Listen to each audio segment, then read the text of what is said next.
மலர் போன்ற பாதம் நடக்கின்ற போது நிலம் போல உன்னை நான் தாங்க வேண்டும்.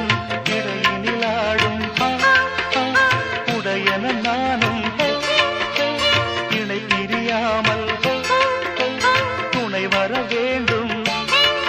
உனக்காக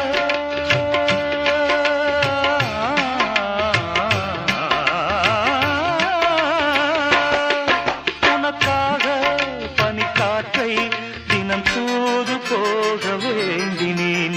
வாவெண்ணிலா உன்னைத்தானே வானம் தேடுதே. வாவெண்ணிலா உன்னைத்தானே வானம் தேடுதே. மேலாடை மூடியே ஊர்கோலமாய் போ